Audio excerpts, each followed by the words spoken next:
Hello everyone. In the previous video, I have discussed about the tRNA, the adapter molecule which is responsible for the reading, for first of all identifying or reading the genetic code, and then also it is able to link to the amino acid and help in the process of translation or synthesis of protein. In this video, I am going to discuss about the translation. That is the process in which what happens, the amino acids are polymerized in order to form the polypeptide chain. In order to form the polypeptide chain, what happens over here, that amino acids have to come together one by one, and then in between two amino acids, let us say a peptide bond is formed. So when two amino acids are joined together or linked together by a peptide bond, that will develop into dipeptide. Three are there, so tripeptide. Like that, it is going to elongate and a polypeptide chain is going to form. Now, whatever the sequence of amino acids should be present on the protein chain or the polypeptide chain, amino acid cannot identify that, or amino acid cannot read the genetic codon present on the messenger RNA. So that has to be read by an adapter molecule that we have discussed in the previous video. Now over here, what I discussed about the peptide bond, that when two amino acids are joined together, the linkage will be there by the formation of peptide bond or otherwise peptide linkage. And for this linking, there is a requirement of energy. There is a requirement of energy. So what happens here? In order to provide that energy, ATP is going to provide the energy here. So what happens in the first step? An amino acid is activated. An amino acid is activated in the presence of ATP, and then this amino acid is linked to the transfer RNA, that is the tRNA. Once again, amino acid is activated in the presence of ATP because ATP is going to provide energy, so that amino acid is linked to a particular tRNA according to the codon, the type of amino acid that it should be able to carry or it is going to carry, so that protein synthesis can be done. A process over here, what I just now said, that is the amino acid, they are linked to the tRNA. So this process over here is called as charging of tRNA. This process is commonly called as charging of tRNA. And to be specific, or when we talk about more specific process, then this will be called as amino acylation of tRNA. Amino acylation of tRNA. In this figure, if you note down, this is one tRNA, let us say here.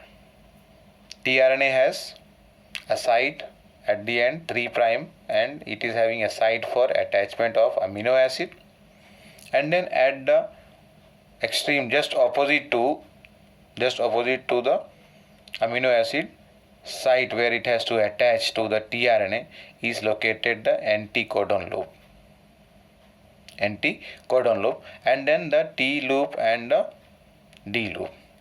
Now use of 1 ATP, that is the energy that is obtained by breaking of the two phosphate bonds. So as a result of that, adenosine monophosphate and two phosphates are out here. And the enzyme that is necessary here is what? Amino acyl tRNA synthetase. Amino acyl tRNA synthase. As a result of that, amino acid has been charged and the tRNA is linked. tRNA is linked to the amino acid at the 3' end of the tRNA. Later on what happens? This is the case of first amino acid which is going to take part in the protein synthesis. If you remember earlier, we have discussed about the features of salient features of genetic code. In that we had discussed about AUG. The codon AUG codes for methionine, plus also it is the initiation codon. Means any protein is synthesized, the first codon that is present is AUG. So dual function we had discussed about the AUG, that it has two functions. One is that it codes for methionine and it also acts as an initiation codon. Now let us come back here. What I discussed here, charging or otherwise amino acylation of tRNA has taken place.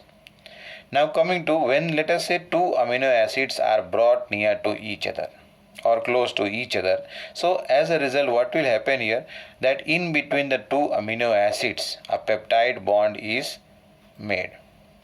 A peptide linkage links the two amino acid, and again over here this is going to be favored with the help of the provision of energy. And there is a need of a catalyst also, that is the presence of a catalyst is going to make the rate of formation of the bonds, that is the peptide bond, more faster. Now the ribosome you know is the site for protein synthesis, or otherwise you can say protein synthesis takes place on the ribosomes, and these ribosomes are made up of, or otherwise in their structure they are having different kinds of protein, and they are also having different kind of RNAs, you know, that is ribosomal RNA. Here at present what I am talking, that ribosome is the site or the cellular factory which is responsible for the synthesis of proteins. And these ribosomes they contain first of all the ribosomal RNA in their structure, and plus they are having different kind, around you can say about 80 different kinds of proteins they have. So what happens here, in the beginning these ribosomes are in the inactive state. They are in the inactive state. That means let us say that we are talking about the prokaryote. So you know about prokaryotic ribosomes, they are 70S type, which is made up of two subunits 50S plus 30S. So these two units are not united together. That is, I am talking over here about inactive state.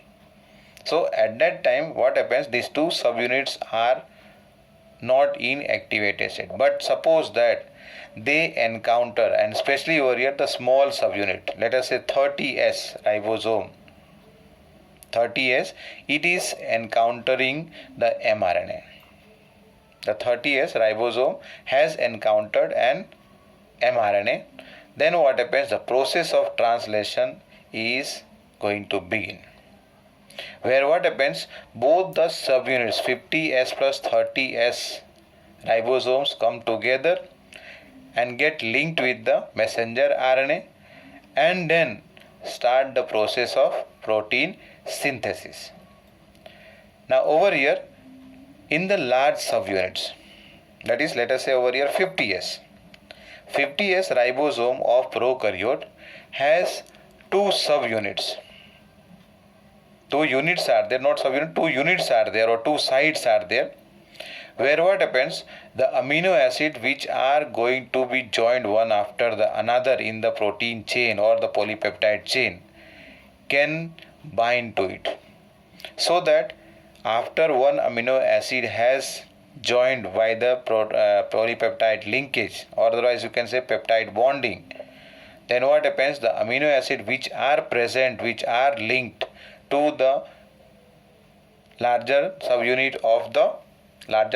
of the ribosome, they can instantly after that come and form the linkage, that is the peptide linkage, and help in the elongation of the polypeptide chain. Once again, what happens here, the two sites are present on the large subunits of RNA, that is the ribosomal RNA, ribosome over here, not RNA, ribosome over here. So that what happens, amino acid which are going to bind to protein or take part in the protein synthesis are in very much close enough, so that what happens, they can come into formation or they can come near to the chain of the protein that has been synthesized, that is getting elongated, and these amino acids can become a part of that polypeptide chain after the formation of peptide linkage. Now coming to here, enzyme we had discussed some time back. So here the ribosome in case of prokaryotes, and ribosomes are made up of, first of all, ribosomal RNA plus proteins, and one of the ribosome over here, one of the rRNA is 23S rRNA. 23S rRNA, they act as enzyme in case of prokaryotes, and this enzyme is called as ribozyme. Once again, the ribosome, it is having 23S rRNA. So this 23S rRNA acts like an enzyme which is called as ribozyme, so that what happens, the peptide bond, so that peptide bond is formed between the amino acid, subsequent amino acids which are going to come, and the protein chain or the polypeptide chain gets elongated. A transcriptional unit in the mRNA is a sequence of RNA that is inflated by the start codon. Now, we are coming to the messenger RNA here. So, let us say that a chain of mRNA or a strand of mRNA is present. Let us say here 5' to 3'. Now, on this, what happens? A start codon, a stop codon, and in between whatever the structural protein should be there in the structure, whatever amino acid should be there in the structure of the protein. For that, the codons are present in between the start codon and the stop codon. Earlier what I had discussed, let us see this.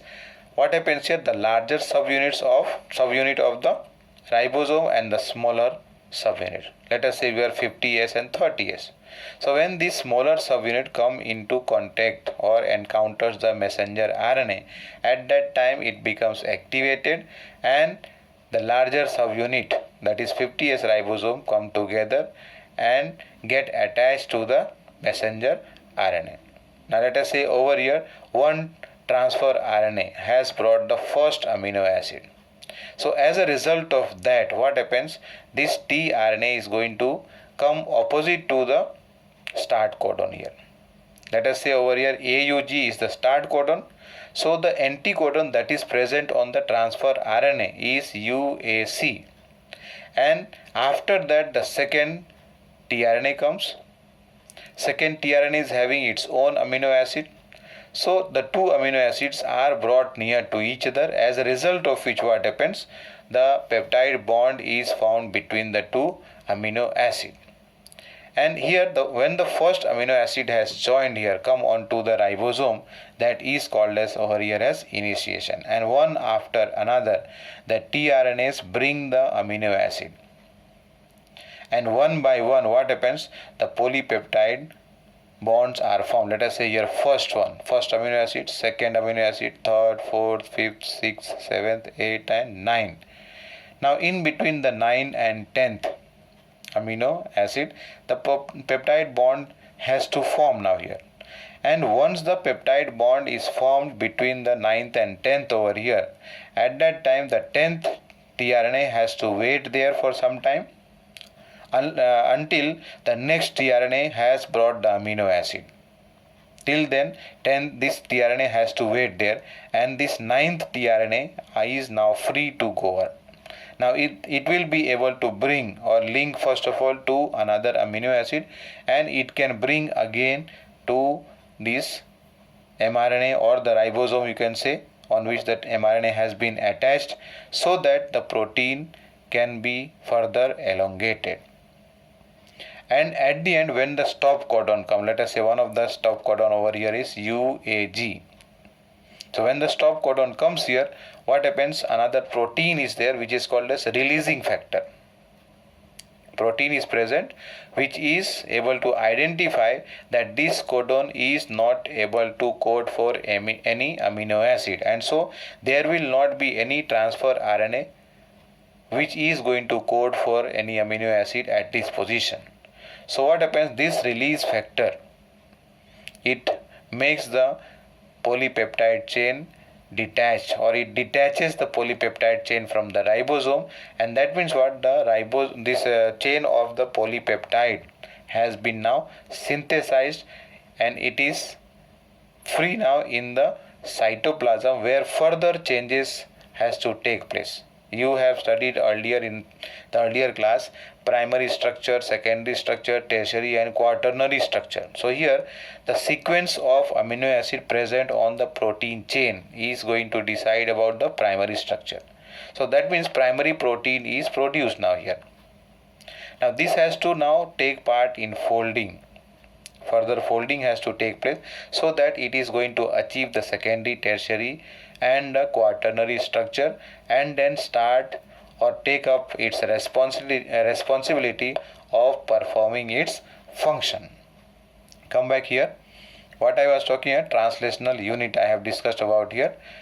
And then what happens here, let us see in this figure, to add the start codon and stop codon. Means over here, beyond these two levels, that is before AUG and after UAG in this mRNA chain, there are some extra nucleotides which are attached here, but they are not going to take part. They are not going to take part in the process of protein synthesis. Means they are not going to code for any amino acids. So these are over here referred as untranslated regions. Check this sentence. An mRNA also has some additional sequences that are not translated, and they are referred to as what? Untranslated regions. And these untranslated regions are present on both ends. That means on the 5' end and also on the 3' end. Means over here in the figure what I discussed here, before AUG and after UAG, these untranslated sequences or regions are there. In short what we call is UTR. Now for initiation, as I discussed in the figure, let us repeat once more. For initiation, the ribosome has to bind to the mRNA at the start codon which is AUG. So anticodon that will be present on the tRNA which is going to bring the methionine, which is the first amino acid in the protein chain synthesis or protein chain over here, is going to have the anticodon as UAC. Opposite to, complementary to A is U, complementary to U is A, and G is having complementary to C. So that means over here UAC will be present on the tRNA which is going to carry methionine, that is going to be the starter amino acid or starting amino acid, the first amino acid which is going to start the process of translation or protein synthesis. And after that the elongation process continues according to the sequence of codon over here present onto the mRNA. The tRNA is going to bring the respective amino acids and read the codon, and according to that reading of the codon, what happens, the amino acids are going to join together, build up or otherwise get linked with the peptide bond and elongate the chain of the protein. And when the stop codon comes, at that time it has to get detached from the ribosome, but for that one factor is there which is called as what? Releasing factor or release factor is responsible for detachment of the polypeptide chain from the ribosome. And at the end over here, as the ribosome moves from codon to codon along the mRNA, amino acids are added one by one, which I discussed for the elongation here. translated into polypeptide sequence dictated by DNA and represented by mRNA here. Once again, translated into polypeptide. Who has brought the codon or the information for protein synthesis? That is the messenger RNA. So the codon present, according to the codon present on the messenger RNA, the tRNA has to read, and along with that it also has bound to the amino acid. So amino acid is going to take part in the formation of peptide bond and elongate the protein chain. And this mRNA was formed by the DNA. That's why here dictated by DNA. And at the end, what happens, what I mentioned in the figure, that is release factor. It binds to the stop codon, and then the protein synthesis is terminated. So that process over here is called as termination. That's why here three process: initiation, elongation and termination. Initiation, elongation and last one is termination here. Note down in this figure what happens. Messenger RNA, one by one tRNA brings the amino acid. In between the amino acid what happens? Peptide bond is formed, and then the tRNA is free. Let us say the tRNA that is present here, the second position, and the first one here is going now, because the next tRNA has brought the amino acid. So linkage is taking place between the amino acids here. Once the peptide bond is built up here and the next tRNA has brought the amino acid, this tRNA will become free from here. It will be able to bring, or it can join or bind to another amino acid and bring it back here onto the mRNA, so that protein synthesis can continue till the stop codon comes at the end. And once the stop codon comes at the end, protein synthesis is going to become terminated. Protein synthesis is going to be terminated. Means what? The polypeptide chain has been synthesized already. So that was about the process of translation or protein synthesis. Thank you.